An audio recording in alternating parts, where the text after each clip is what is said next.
DElEd second semester के सभी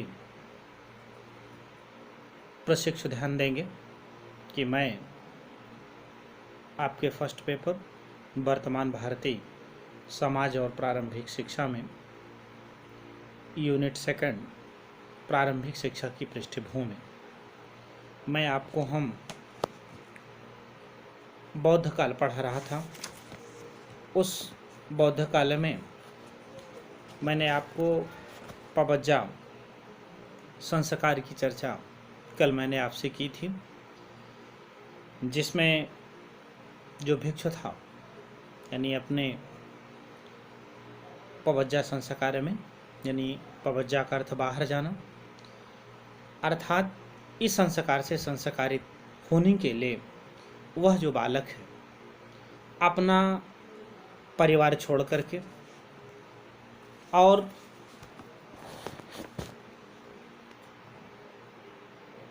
मठ या विहार में जाता था। इसमें जैसे कुछ ऐसे लोग होते थे जिनको प्रवेश नहीं मिलता था, जैसे कोई अस्वस्थ बालक रहता था, कोई विकलांग है, या कोई डाकू किस्म का है यानी आपराधिक प्रवृत्ति का है, या राज्य द्वारा दंडित किया गया है, या जो हमारे राज्य कर्मचारियों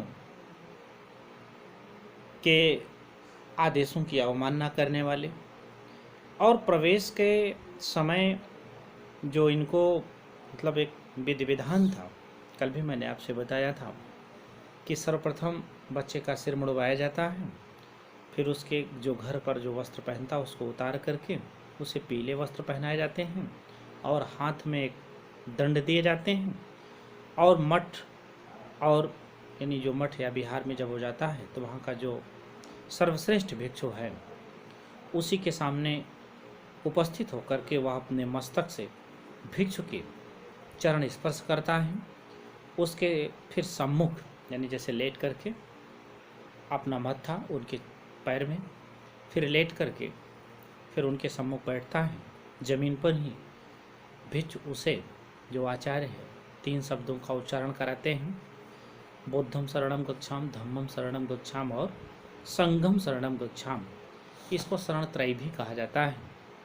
इसके बाद वह जो भिक्षु है यानी जो गुरु है वो 10 उपदेश देता है, और उस 10 उपदेश का पालन करना वह उस ब्रह्मचारी के लिए अनिवार्य होता था, क्योंकि इनका जो बौद्ध काल में इनकी जो दिनचर्या थी यहाँ भी अत्यधिक कठिन है, जिस तरह से हमारे यहाँ उनके बौद्ध काल वैदिक काल में था।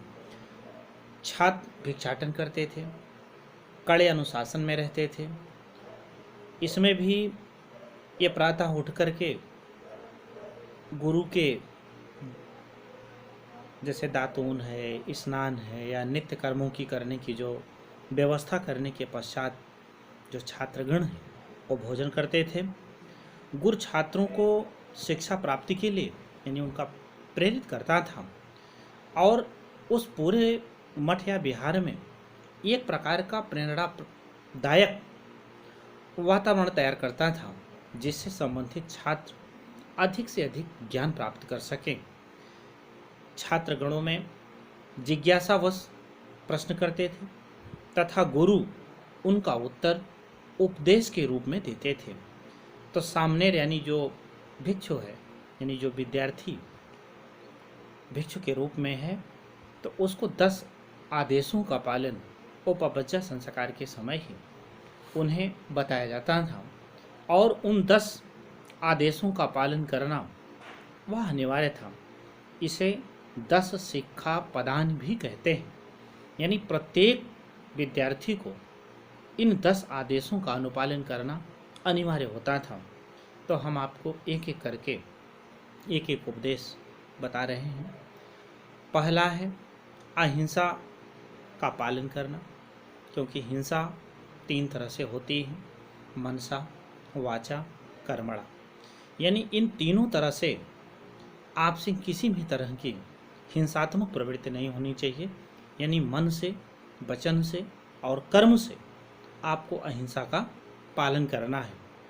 शुद्ध आचरण करना, सत्य बोलना, सद आहार लेना, मादक पदार्थों से दूर रहना, किसी की निंदा न करना, सरल जीवन व्यतीत करना, नृत्य, संगीत, तमाशा, इन सब के पास नहीं जाना है। बिना दिए हुए किसी भी वस्तु को आपको प्राप्त नहीं करना है। अमूल्य वस्तु जैसे सोना हुआ, चांदी हुआ, हीरे हुए, जैसी बहुमूल्य वस्तुओं का ना तो आपको दान करना है और ना ही दान में उसे प्राप्त करना है। यानी ये 10 चीज़ें उस मठ या बिहार का रहने वाला जो बौद्ध भिक्षु है उसका पालन करना अनिवार्य था। इसमें आपको हम बताते हैं कि इनकी जो शिक्षाएं थी, शिक्षा की जो संस्थाएं खोली गई थी वो कैसी थी, क्योंकि बौद्ध काल में शिक्षा गुरुओं का व्यक्तिगत उद्यम ना होकर के यह संस्थागत हो गई थी। बौद्ध युग में व्यक्तिगत अध्यापक तथा उनके आश्रम बृहद इकाइयों में संघबद्ध थे और जिन्हें हम आप बौद्ध संघ या बौद्ध मठ या बौद्ध विहार या बौद्ध संघाराम के नाम से जानते हैं। बौद्ध धर्म के प्रचार के साथ साथ उस समय संपूर्ण भारतवर्ष में स्थान स्थान पर बौद्ध मठ स्थापित किए गए थे। इन बौद्ध मठों में धार्मिक, विद्यालयी तथा व्यवहारिक शिक्षाएं दी जाती थी। छात्र तथा अध्यापक एक ही प्रांगण में रहा करते थे। इन बौद्ध मठों का वातावरण वैदिक काल के आश्रमों की अपेक्षा ये सामाजिक थी, जिसमें शिक्षा में शैक्षिक स्वाभाविकता न होकर एक प्रकार की कृत्रिमता आ गई थी। छात्रगण बौद्ध मठ में 12 वर्ष तक रह करके अध्ययन करते थे। जैसे उस समय हमारे यहाँ के भारतवर्ष में तक्षशिला था, नालंदा था, विक्रमशिला था, औदंतपुरी थी, मिथिला था। ये आदि जो संस्थाएं थी ये बौद्ध काल में शिक्षा देने का कार्य कर रही थी, क्योंकि हमारी यहाँ की जो शिक्षा व्यवस्था थी उस शिक्षा व्यवस्था में इन शिक्षण की जो संस्थाओं की बड़ी अहम भूमिका थी। अब इसमें अगली चर्चा आती है कि इनका पाठ्यक्रम कैसे था। बौद्ध जो शिक्षा थी वो निवृत्त प्रधान थी। इसका प्रमुख उद्देश्य था व्यक्ति के जीवन में निर्वाण की प्राप्ति था। शिक्षा में बौद्ध धर्म के ज्ञान का बोलबाला था। अधिकांश जो भिक्षु थे बौद्ध धर्म शास्त्रों का अध्ययन करते थे, परंतु यह इसका अर्थ यह नहीं हुआ कि उस समय जीविकोपार्जन की क्या शिक्षाएं नहीं दी जाती थी। उस समय भी शिक्षाएं दी जाती थी और वास्तव में हम आप देखें तो बौद्ध काल की जो शिक्षा व्यवस्था थी वो 2 भागों में थी। एक थी प्रारंभिक शिक्षा थी और दूसरा था उच्च शिक्षा। तो प्रारंभिक शिक्षा में जैसे लिखना है, पढ़ना है, इन सब यानी गणित को हम आप प्रारंभिक चीज़ों की जानकारी देते थे। उच्च शिक्षा के अंतर्गत इनको हम आप धर्म पढ़ाते थे, दर्शन पढ़ाते थे, आयुर्वेद पढ़ाते थे, शिल्प कला पढ़ाते थे और सैनिक शिक्षा आदि का हम इनको अध्ययन कराते थे। अब बात आती है कि इनकी जो शिक्षण क्या विधि थी, क्योंकि ये किस शिक्षण विधि के माध्यम से ये पढ़ा करते थे। तो उस समय आपको बौद्ध काल की जो शिक्षण विधि है, जो बौद्ध हमारे आपके देश के जो दार्शनिक रहे, उन्होंने विद्यार्थियों के सीखने के 3 साधन बताया है। पहला है शरीर, दूसरा मन और तीसरा चेतना। शरीर, मन और चेतना की दृष्टि से सभी आयु वर्ग के बच्चे समान नहीं होते हैं। इसीलिए भिन्न भिन्न स्तर के बच्चों के लिए भिन्न भिन्न शिक्षण विधियों का प्रयोग करना चाहिए। बौद्ध काल में जो बोलचाल की जो भाषा थी वो पाली थी। बौद्धों ने इसी को शिक्षा का माध्यम बनाया। इस काल में मुद्रण कला का विकास नहीं हुआ था, परंतु बौद्ध भिक्षुओं ने मुख्य ग्रंथों को हस्तलिखित प्रतियां तैयार कर दी थी। उन्होंने प्राचीन जो उनके ग्रंथ थे जो पाली भाषा में थे, उन ग्रंथों की अनुवाद करके सबको वो मठ के जो यानी जो शिक्षा के जो केंद्र थे उनके पुस्तकालयों में उसे सुरक्षित रखाया। और इन परिस्थितियों में जो शिक्षण की जो व्यवस्था थी प्रायः मौखिक थी, यानी व्याख्यान, प्रश्नोत्तर, तर्क, शास्त्रार्थ और सम्मेलन से ही होता है।